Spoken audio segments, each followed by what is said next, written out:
Kag sa numero 1 sa mga balita subong adlaw.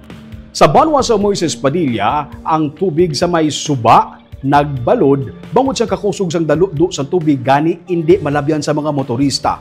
30 ka mga pamilya gipang evacuate bangod sang pagbaha. Yaring report.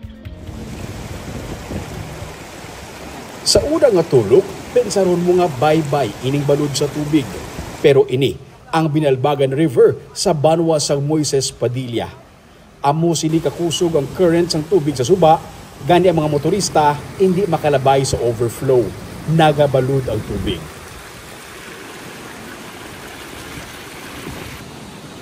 Sir, magamuna sir, hindi nakatabok. Mulat gid. Pingin na baka magulat. Delikado ka tama. Dalom ni katama diyo, no? Ang iban nga mga nagamotor, ginpakamaayo nga sa steel bridge na lang malabay para makatabok. Hindi kinatidugan ko, subukan mo siyang steel bridge, nung hanging bridge diri sa may Moises Padilla nga nagakonek sa Barangay 1 kag Barangay Inulingan. Sa palibot mo, pisaron mo, maduara ka sa may dagat, tinagabalod.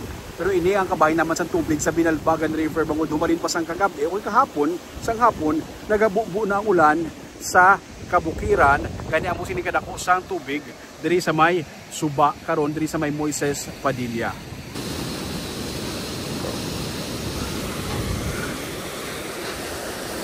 Sa may Kaburutan Bridge sa boundary sa Barangay 6 kag 7, makusog man ang daludo sa tubig.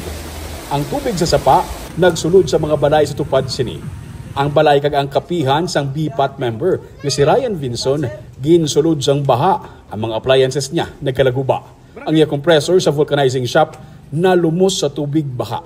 Pati kanding kag manok ginihaw na lang kay nalumos. Hindi na mga gamit kay napulos ang tubig ng dakong tubig. Ipujada mo ng kulay doon mga lasing pamilya. Ipapulay ko nagdakong yung tubig ng bagagit sir. Ipusok-pusok niya ako. Ang multicab kag auto sang iya amay nalumos man sa baha. Nalapawan pa kuno sang tubig baha ang duha ka mga salakyan kay inasang kaagahon. Ang ini nga ido nawad-an sang animo pero tigayon nga naka-recover matapos malumos. CPR ko gin ano ko sa CPR? Gin mouth to mouth? Gin CPR lang yan, di mouth to mouth. Abi mo na patay na. Ay na igamo lang sa So di siya na anod siya? Tapos tangkal ko to. Pagwa ko sa na yun, nagumpat mo sa? Suno kay Mayor Elia Garcia Yulo, 30 ka mga pamilya ang ginpang evacuate gikan sa crossing Magalyon bangod sang madalom nga tubig baha. Luyag nila nga samtang temprano pa ma-evacuate na ang dapat nga magsaylo para hindi delikado pagkagabi. Ginapaabot niya nga madugangan pagit ini nga mga evacuees. Expect naton sige pa ni di magsigi buang bukid nga ulan masigi pa ning baha. So mataas madamo pa ni gurong tao. May mga katubuhan nga naghapay man sa higad sang dalan bangod sang ulan.